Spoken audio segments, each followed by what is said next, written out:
Il est un air pour qui je donnerais tout Rossini, tout Mozart et tout Weber.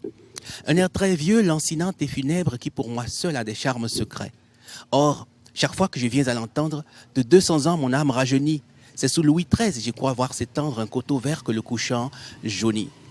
J'introduis le numéro 7 de notre émission autour d'un verre avec ce poème coloré parce que nous allons parler de couleurs aujourd'hui. Nous allons parler de couleurs, de mélange, de photographie. Et j'ai pour vous plutôt, avec moi, sur ce plateau, l'un des plus grands photographes de notre ère. Je vais être prétentieux de le dire, mais je n'exagère rien. Il y a quelques années, j'ai vu Yahi Boni sur Zemidian en train de se promener, c'était une photo. J'ai vu Nicéphore Soglo en train de vendre au marché, c'était une photo. J'ai regardé, c'était Eric Aounou. Je dis, waouh, mais quelle audace et quel talent. Aujourd'hui, nous avons le plaisir d'avoir ce baobab avec nous sur ce plateau. Bonjour Eric Aounou. Bonjour, cher ami et cher confrère, d'une façon. Merci d'avoir accepté d'honorer notre émission par votre présence. Je vais dire tu, parce que j'estime que ça, c'est mieux pour passer le message. D'accord, grand frère. Et j'ai avec moi pour commenter cette émission Ganiat Bello, qui est écrivain, blogueuse, première blogueuse du Bénin, je le dirai toujours jusqu'au moment où elle m'aura offert quelque chose. Bonjour Ganiat. Bonjour Habib, bonjour Eric Aounou, je l'appelle Tonton, je l'appelle Papa, je l'appelle grand frère. C'est un plaisir de t'avoir à nouveau à mes côtés ici dans le cadre de l'émission Autour d'un verre. Plaisir partagé. Et Bill Fabroni Yoklounon, tu es blogueur, tu es écrivain et tu es chroniqueur littéraire. Je me sers à la photographie avec mon portable. Bonjour à toutes et bonjour à tous. C'est un plaisir de me retrouver avec monsieur Eric Aounou. Plaisir partagé. Alors, pour planter le décor, je vais demander, Eric, qu'est-ce qui n'a pas marché pour que tu nous habitues très vite à une forme de satire photographique? C'était dans les années 2000. Qu'est-ce qui n'a pas marché? Non. Tout a bien marché, il n'y avait pas de problème, mais il faut juste sortir un peu des sentiers battus, innover. Ça a été cette forme de calendrier humoristique. Mais pour la petite histoire, c'est que je me suis donné le temps d'aller vers le procureur pour demander si c'était jouable. Est-ce que je pouvais faire ce genre de truc? C'était un ami qui avait eu l'idée venant de la Côte d'Ivoire. Ils sont très avancés sur ce plan-là. Donc je me suis juste entouré de certaines garanties avant d'avancer. Donc tout avait bien marché, mais il fallait faire de l'humour. C'était quand même innovant et c'était surprenant. Et puis on se disait, waouh, est-ce que si c'était au temps de la Révolution, tu aurais osé ça? Oui. Je crois que l'idéal dans tout ce qu'on fait de manière générale, c'est de partir sur de bonnes bases. Si en posant la question au procureur, on m'avait dit non, je ne l'aurais pas fait. Donc voilà, quand je suis allé voir Maître Bédo pour lui montrer ce qu'elle devrait être sur l'affiche, elle m'a donné le nom d'un autre homme politique dont je suis proche pour me dire qu'est-ce que tu as fait de lui. Montre-moi ça d'abord. Et comme il y avait ça, quand je lui ai montré, estropié en train de vendre de l'essence frélatée, elle me dit d'accord, si c'est ça que tu passes de lui, tu peux passer pour moi où je suis vendeuse d'huile de palme. Alors, Ganiat, toi qui es blogueuse, qui utilise l'outil photographie de ton téléphone tous les jours. Quel regard tu portes sur le travail de Eric Aoudou? Le travail, je veux d'abord comprendre la question.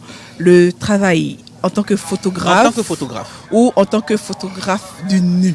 En tant que photographe, il faut pas introduire mon sujet avant moi parce que j'avais la manière de l'introduire. Parce que, attends, quand je vois Eric Aoudou, je ne vois qu'une seule image, ou une seule image peinte en de mille manières, en de belles mille manières. Mais je ne vais pas dépasser ton sujet. Est-ce que tu veux dire que ce qu'il est tellement fort que quand il parle, on ne l'entend pas? Ça veut dire Ce que qu'il est, ce qu'il fait. ce qu'il fait. Parce que j'ai l'impression que tout ce qu'il a dit, toi, tu ne voyais que du nu. Et je crois que oui. Est-ce que c'est ça? Non, mais il va nous dire, il va faire la part des choses tout à l'heure et nous dire est-ce qu'il est un photographe de nu ou est-ce qu'il est un photographe tout court. Mais avant, je vais te demander. Non, je n'ai pas répondu à la question. Ah oui, d'accord. Ouais, voilà. voulez Moi pas qui suis répondre. une blogueuse qui utilise le téléphone portable pour tourner mes vidéos et faire des photos, comment je vois le travail d'Eric Aoudou? Mais plusieurs fois déjà, je lui ai demandé d'être sa stagiaire et il dit non. Parce que moi, je me dis, auprès de lui, nous qui voulons aujourd'hui aussi évoluer dans ce domaine qui n'est pas encore un métier, je parle du blogging, nous avons encore beaucoup de choses à apprendre du point de vue technique, du point de vue photographie, du point de vue vidéo. Et je pense que c'est un maître dans le domaine, simplement. Bill? Bon, Habib, je suis jeune, très jeune.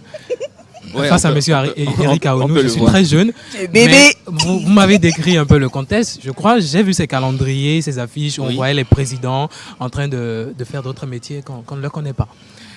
D'abord, c'est une très belle idée. Je crois que c'est une manière d'exprimer la démocratie. Et c'est toujours bien de voir ces personnes qu'on considère comme des dieux entre griffes, de les voir sous un autre angle. À quoi ils ressembleraient, ces autorités-là? À quoi elles ressembleraient, pardon. Donc, vous m'avez permis, monsieur Eric Aoudou, de façon personnelle, de voir peut-être à quoi ressemblerait le président Feu Mathieu Kérékou, s'il n'était pas président, le président Nicéphore Dieudonné Soglo. Au moins, j'ai vu ce à quoi il ressemble sous d'autres formes, sous d'autres aspects. Merci pour cela. Est-ce une façon de dire que avant la fonction, nous ne sommes que des hommes? Justement, nous ne sommes que des hommes. Avant et après, hein? Avant et après. Tout à fait. Voilà. Alors, Eric, il y a une question qui me vient Fais vite, tout fais de vite, fais suite. vite. Le sujet m'intéresse. Il y a une question qui me vient tout de suite.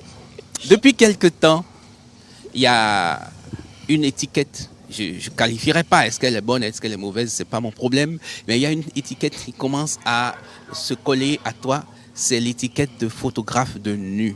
Parce que il y a un certain nombre d'expositions depuis quelques années où tu mets en valeur le nu, et notamment chez la femme. Pourquoi ce choix déjà de nu, et pourquoi spécialement la femme et la femme noire? Merci pour la question, elle est très pertinente. Je commencerai par dire que ce qui me donne à manger au quotidien, c'est la presse. Donc je suis d'abord photojournaliste. Photographe de nu, pourquoi pas? C'est un thème que je fais depuis plus d'une vingtaine d'années, que j'assume pleinement également, parce que ailleurs, on a des sujets perso qu'on peut traiter, bien qu'en étant photographe. Et le nu, pour moi, fait partie de ces sujets-là. Parce que, il faut l'avouer, j'ai voulu faire de la provocation. Je suis un peu comme ça par moment. J'ai voulu faire de la provocation. J'ai voulu rester dans la mémoire des gens. Et c'est aussi le regard d'un photographe africain sur ses sœurs africaines. Parce que pendant longtemps, on a vu ici, ailleurs, plein de photos de femmes africaines nues, mais photographiées par des Blancs. Donc j'ai voulu, moi, porter mon regard sur les femmes africaines. Et sans exagérer, vous savez que la femme est au centre de tout. Donc, vouloir rester dans la mémoire, c'est faire un sujet qui peut choquer. Ça ne choque pas. Non, qui peut choquer parce que je n'aime pas que des gens qui aiment ce que je fais. Et oui, on le voit sur les avis sont partagés, mais la plupart des avis, vraiment. enfin, ils sont favorables. C'est comme s'il y avait une conscience de la poésie qui se dégageait de ces photos-là. Mais pourquoi est-ce que tu penses que la femme noire a des courbes qui sont très bien mises en valeur par la lumière? C'est évident que la femme africaine, la beauté africaine est aussi ronde. Il y a beaucoup de courbes. Il y a Gania qui soupire. Idéal rondeur. Que la beauté africaine est aussi ronde parce que c'est vrai que quand on passe dans les campagnes françaises, on peut trouver des femmes rondes comme beaucoup d'Africaines. Mais généralement, dans la ville, on se retrouve avec, je n'ose pas dire plates, mais on se retrouve avec des femmes qui, dans un style autour de 36. Uniforme. C'est pas forcément l'idéal pour moi. J'ai photographié ça longtemps et je suis actuellement dans un challenge de femmes rondes que j'assume également. Gagnette, étant femme ronde, ça n'a rien de péjoratif. Hein, je fais que magnifier ce que je vois en tant que... Je l'ai abordé il y a un certain nombre d'années et elle m'a dit non. Ah oui? Mon Dieu. Gagnette, tu ne savais pas que ça allait sortir. Mais non, mais pourquoi tu avais dit non? Elle attend la question. Pourquoi tu avais dit non? Et pourquoi aujourd'hui tu es follement amoureuse de l'art de Eric? Oui, c'est un paradoxe peut-être. Je me rappelle, c'était en 2015, j'ai fait la connaissance de Eric Aounou et je n'étais pas encore maman. J'étais encore moins ronde. J'étais aussi moins ronde.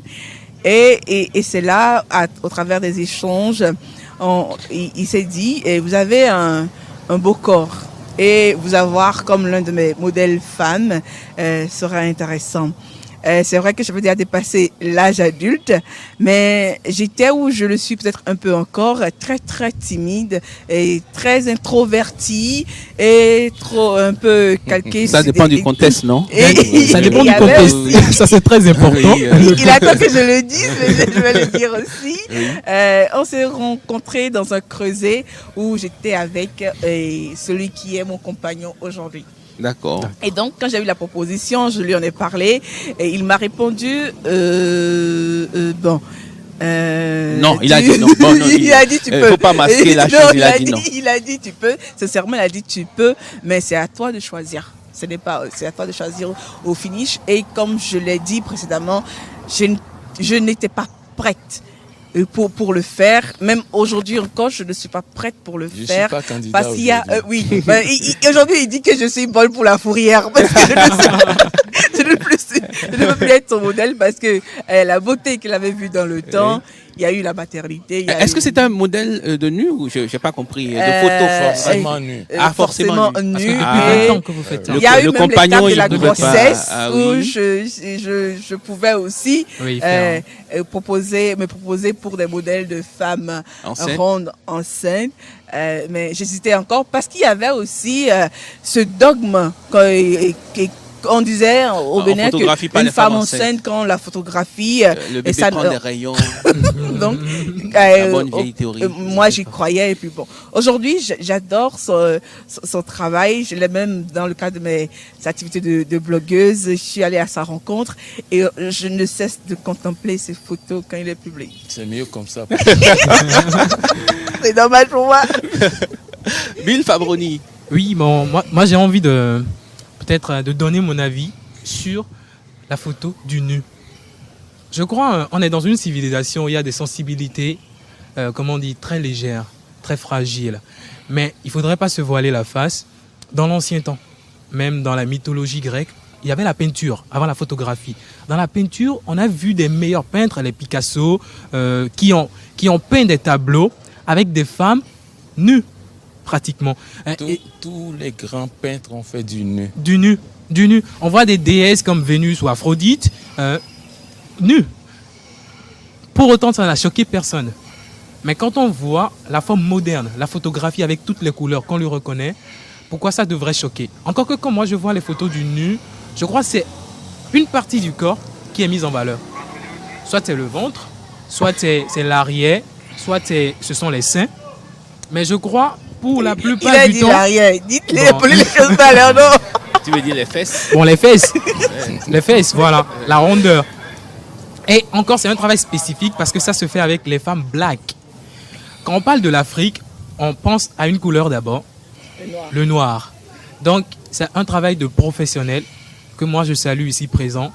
Il faut se trouver dans une position donnée afin de mieux apprécier ce travail. Mais quand on se trouve dans une position d'homme d'éthique, d'homme de morale, on va toujours voir d'un mauvais œil. Il faut voir l'art qui est derrière, l'art qui se cache derrière. Et je crois que c'est, Monsieur Eric Aounou, c'est une démarche qui n'est plus d'ailleurs jeune, parce qu'elle est vieille de 20 ans déjà, à encourager et à soutenir. Merci. Merci beaucoup. Alors, il y a une question qui me vient et je pense que c'est la question fondamentale de l'arrivée de nouveaux outils de communication, de nouveaux outils de travail. Est-ce que la photographie que tu pratiques aujourd'hui, est-ce qu'elle n'est pas en danger avec tout ce qu'il y a comme outils modernes, ultra sophistiqués des nouvelles technologies de l'information?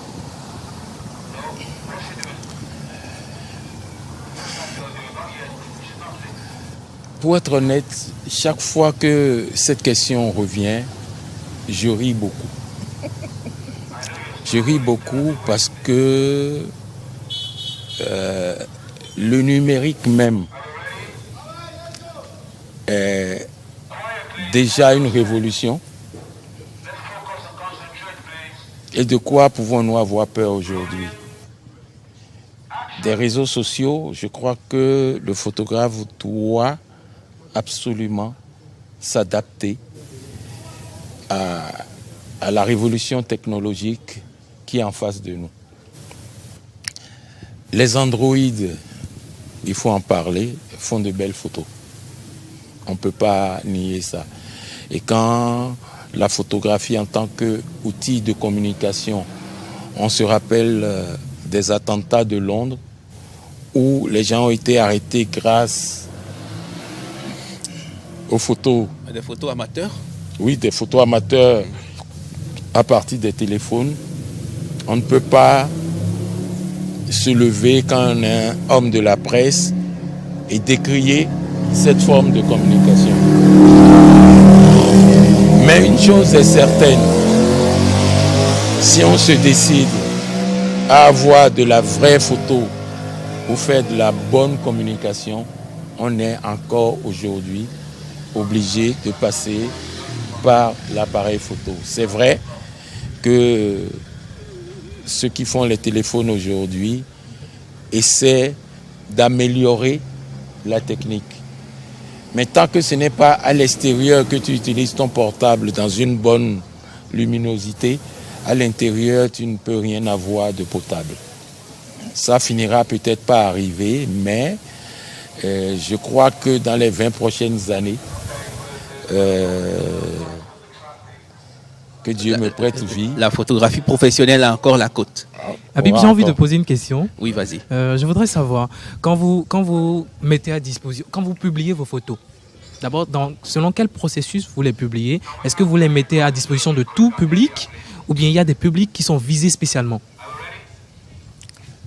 Moi, j'ai une page Instagram où tout le monde peut aller dessus. Je suis abonné, collé. Mais dans la réalité, oui, ce qu'on retire de Instagram comme photo, je ne suis pas sûr que pour un besoin vraiment professionnel, on puisse l'utiliser. D'accord. Parce que ça va être des photos pixelisées, Oui, des justement. trucs comme ça. Il faut la qualité. la qualité n'y est pas. Même si je m'arrange pour poster une photo qui, au point de vue qualité, peut être très bien visible par tout public. Tirer les photos là sans venir vers moi pour espérer en faire un genre d'usage pro, ça ne donnera pas la même chose. C'est clair. Alors, il y a des questions par rapport aux femmes. Aujourd'hui, je ne sais pas si je te passe mes droits de chroniqueuse sur ce plateau. Je voudrais demander à Erika Ounou. Aujourd'hui, on voit des photographies de femmes véritablement rondes. Franchement, sérieusement, rondes et rondes de partout. De partout.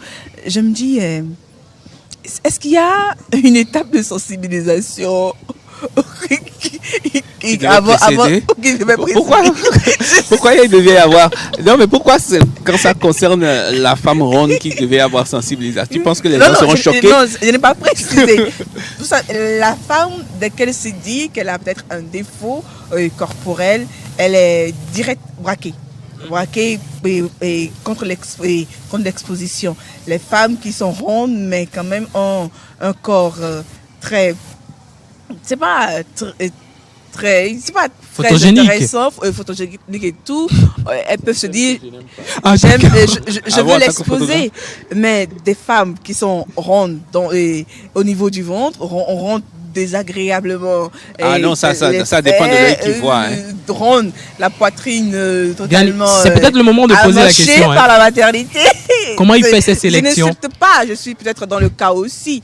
Mais on voit, c'est vrai qu'elles n'exposent pas leur visage, ça, on les reconnaîtra pas. Mais simplement se mettre devant Erika Ounou et d'autres personnes pour faire la photo. Est-ce qu'il y a une étape de sensibilisation? C'est maintenant que je perçois la question. Vous savez, peut-être que la question viendra après et que j'anticipe dessus légèrement. En mars 2019, il y aura ici le Festival africain de la photographie de nu.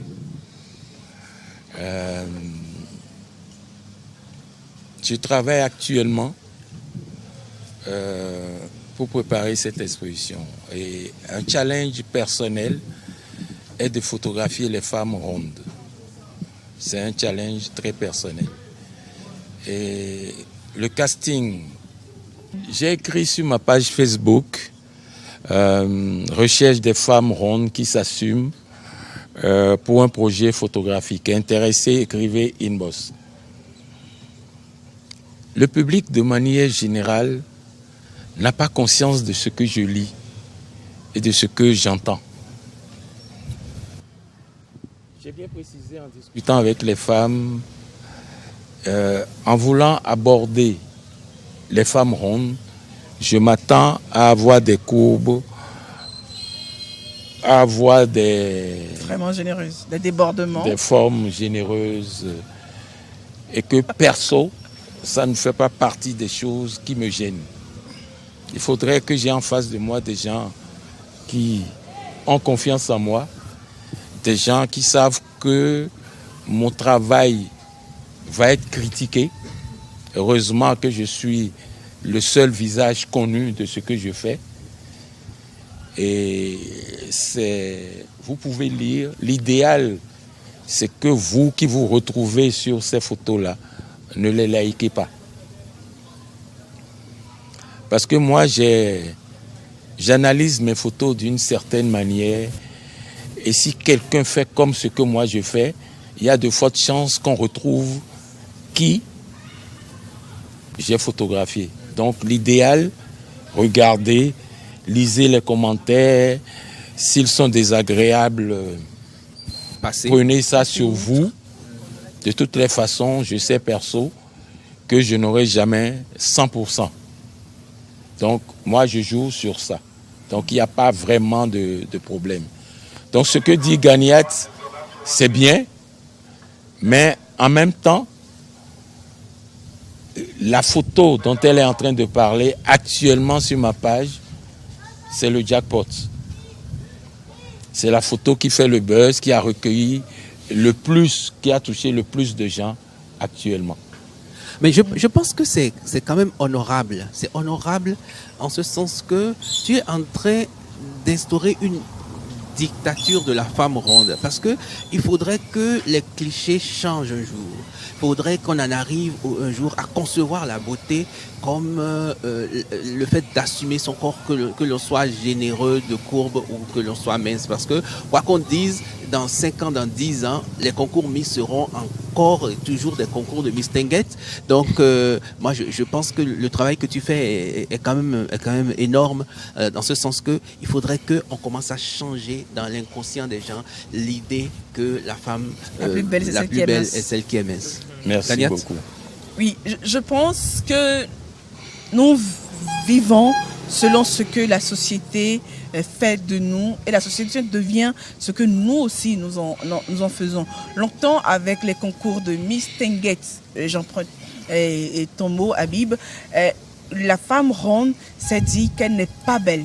Parce que la femme, c'est celle-là qui était belle, c'est celle-là qui avait le 36 comme tour de taille, qui pesait moins de 50 kilos ou à peu près, et qui ne mangeait pas la pâte de maïs. Donc aujourd'hui, avec le travail que fait Eric Aounou notamment, la femme ronde peut transformer sa chambre en miroir, peut se voir de tous les côtés, de toutes les manières et se dire « oui, je suis belle ». Merci Ganiat. Bill, 2 secondes. Bon, je voudrais poser une question. Hein. Ah non, il Bon, n'y aura pas de question puisqu'il n'y aura pas de Une réponse. question d'ouverture. J'attends J'attends que M. Eric Aounou travaille sur d'autres champs encore. Lesquels ? Je sais pas, outre la photo du nu. Ça, on va en parler en off. Et Eric, merci d'être passé. Le sujet est tellement important que en 26 minutes, on n'a pas pu éplucher même le 10e. J'aurais bien voulu te demander comment on devient photographe d'art lorsque on est photographe de presse. Mais là, ça, c'est une autre paire de manches. On va continuer après ou sur une autre émission. Je dis un grand merci. Est-ce que tu as un tout dernier mot, 1 seconde à dire avant qu'on ne clôture? Non, je vous remercie de m'avoir invité. Je vous remercie pour le sujet abordé et vous dire que les femmes rondes doivent s'assumer. Il faudrait que ça cesse d'être un complexe et que tout ce qu'une femme en griffe mince fait, une femme ronde peut le faire aisément. Je pense que Ganiat Ganiat, tu ne parles pas. Tu ne parles pas. Tu vas confirmer après. Tu ne parles pas parce qu'il est l'heure. Je dis un grand merci à tous ceux qui nous ont suivis. Je dis un grand merci à Eden TV, à l'APIC et au restaurant La Blanchard. Je dis, on se retrouve pour d'autres sujets, les uns les plus intéressants que les autres. Pour l'instant, je vous dis au revoir et on lève nos verres. Seul mon verre est blanc, c'est-à-dire je prends que de l'eau. Vous buvez du vin. Mettez un peu d'eau dans votre vin, s'il vous plaît. Bonne journée et à bientôt.